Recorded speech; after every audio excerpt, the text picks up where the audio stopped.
अध्याय 48 खलनायिका का उपहास भाग 1।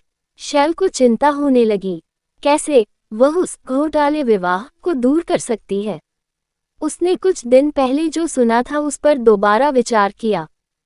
यह उसे अस्पताल के कमरे में उस पल की याद थी जब उसने ड्यूक जेस्पेन और एरन के बीच की बातचीत सुनी थी। तो इसका मतलब है कि आप शैल से शादी करेंगे। एरन ने ड्यूक जेस्पेन की पूछताछ का अप्रत्याशित उत्तर दिया। ये कुछ ऐसा था जिसकी पुष्टि उसने शैल के सामने नहीं की होती। हाँ, किसी दिन मैं करूँगा। हाँ, एरन उस कथन से सहमत था।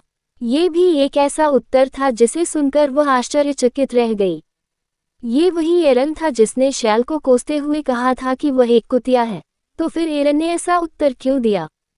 फिर क्या एरन को अपनी शादी की बेड़ियां तोड़ने की अपनी क्षमता पर पूरा भरोसा हो गया? हालांकि वह तथ्य भी काफी अस्पष्ट था। चूंकि वह ड्यूक जेस्पेन के सामने था, उसने शायद कुछ ऐसा कहा होगा जिसका उसका बिल्कुल भी मतलब नहीं था। भले ही उन्होंने जो कहा वह सच था, शैल की रणनीति को लागू करना इतना आसान नहीं होगा, क्योंकि एरन के किसी दिन का मतलब काफी दूर का भविष्य हो सकता है।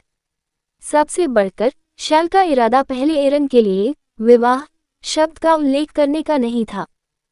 शैल स्वाभिमानी खलनायक था।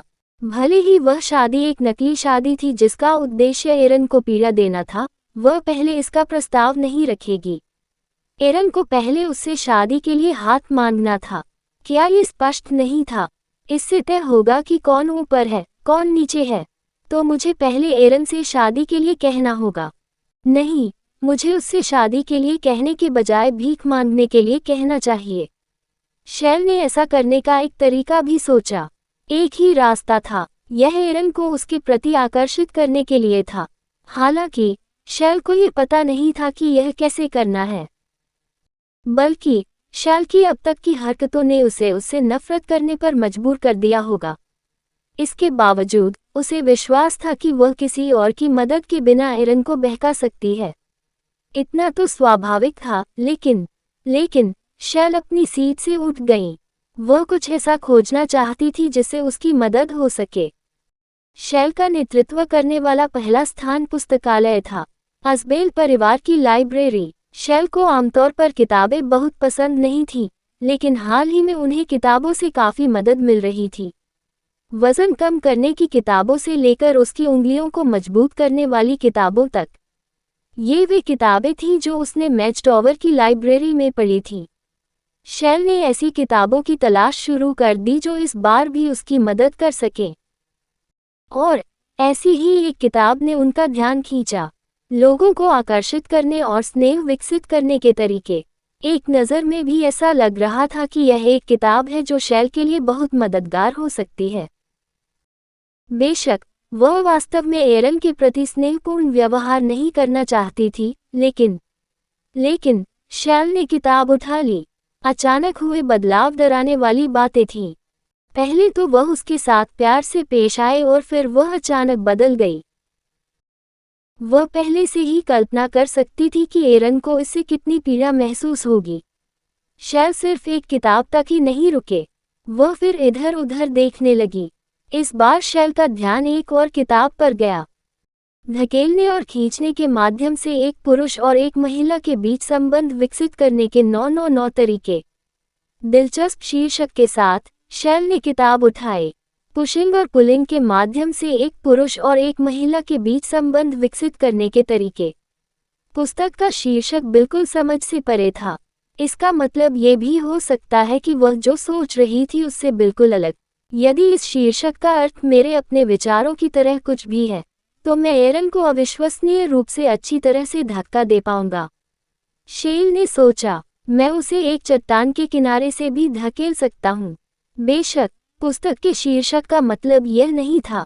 हालांकि ऐसा कोई तरीका नहीं था कि शैल, जो इस तरह के मामलों से अनभिज्ञ थे, को ये पता होगा।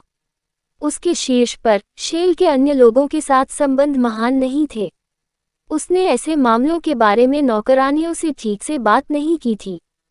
केवल शैल उस पुस्तक को लेने के बाद सोचेंगे कि एक पुरुष और एक महिला के बीच संबंध एक ऐसी अजीब बात थी। अब उसकी 2 किताबें थीं। हालांकि शैल के लिए ये थोड़ी कमी लग रही थी।